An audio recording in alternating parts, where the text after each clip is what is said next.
Now to tell us more about Kenya's new standard gauge railway project and how it fits into China's broader Belt and Road Initiative, I have expert guests standing by here in Nairobi with me, Dr. Robert Kagiri. He's a director in charge of strategy and policy management at the African Policy Institute. Welcome to the program. And David Owiro, consultant economist. Welcome to the program. In Beijing, Professor Fu Jun, he's the Dean of the Institute of South-South Cooperation and Development at Peking University. Thank you all for joining in the conversation.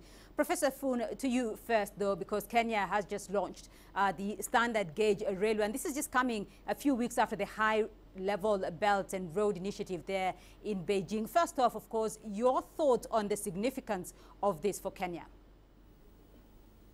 I think, well, the significance is great.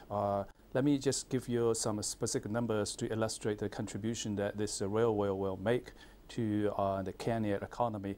According to a report that I read, it will contribute 1.5% in Kenya's GDP. Now, if you look at the construction of the railway, the construction itself has involved more than 30,000 local workers, in addition to the 5,000 Chinese workers that were involved. This contribution will very great. For the lesson that we can learn from the Chinese experience is during the initial period of growth, infrastructure is very critical. And of course, this is only a first stage of a large network of East Africa where will involve 6 countries. So if you consider the positive externalities that this network will generate, it's very significant. Right, Dr. Kagiri, your thoughts on that? I completely agree with Professor Fu. Apart from the what you'd expect in terms of job creation and being a game changer in terms of reducing travel time and the cost of moving freight, there are quite a number of other externalities that we are experiencing. For instance, there are going to be quite a number of stop points that will develop from what was basically maybe trading centers or small markets, expected to develop into towns.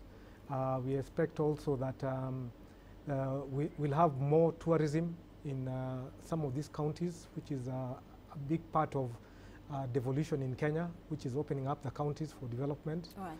And as has been correctly pointed out, it is, if you try to rope in the One Belt, One Road project in Africa, this is a major gateway from Mombasa to the inland of Africa.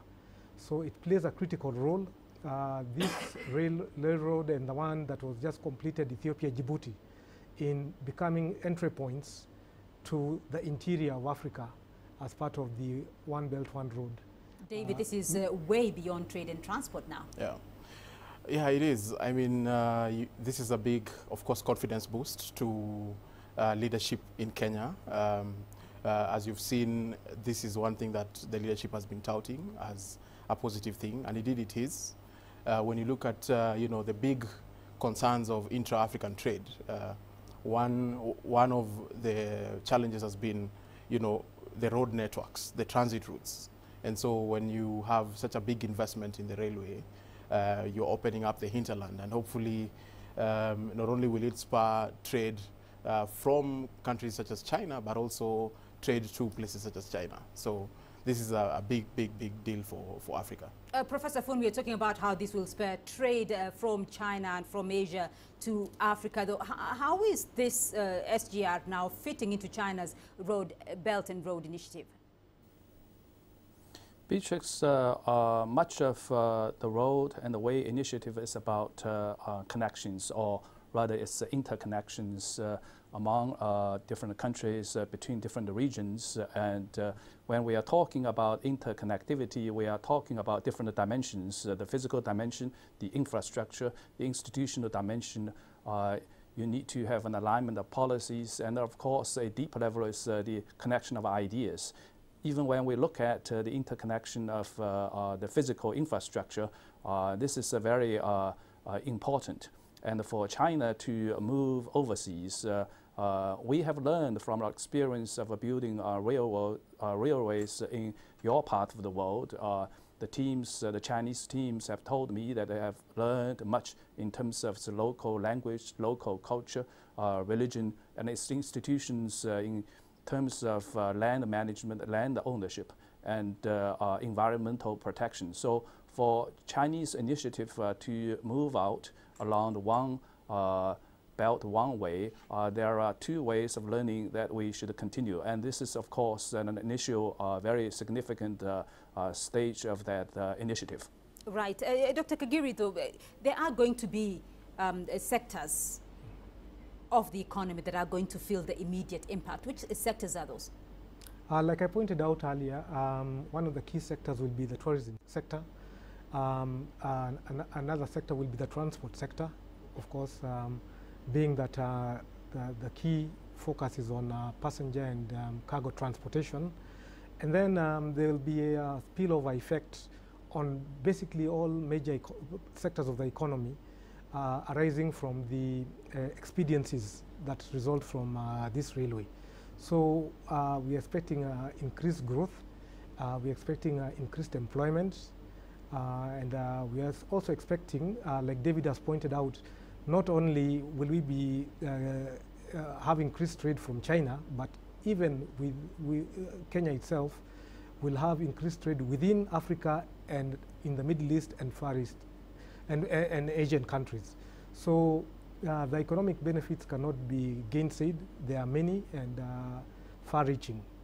So I expect that this, what they're calling Madaraka Express, will be a real game changer in catapulting Kenya to the next level, where they plan to become a middle-income economy. So it's a major part of that as a key flagship Vision 2030 project. Right, David?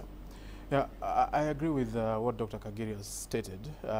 We know that a good rail network, especially one that connects Africa, as we hope that the SGR, once completed all the phases, will be connecting not only Eastern African countries, but also parts of Central Africa.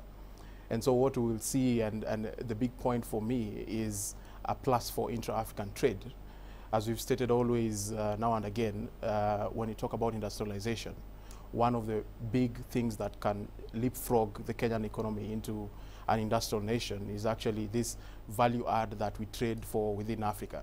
And so this is a major boost not only for African trade, but also beyond trade, going into issues of increasing income, building wealth, and actually being able to build other related sectors such as agriculture and our building and construction, and even provision of services. And so apart from the direct employment benefits that we have seen and that we will see once all the phases are complete, what we hope for is for sort of a big stimulus. It's a stimulus to the economy of not only Kenya, but also East African countries.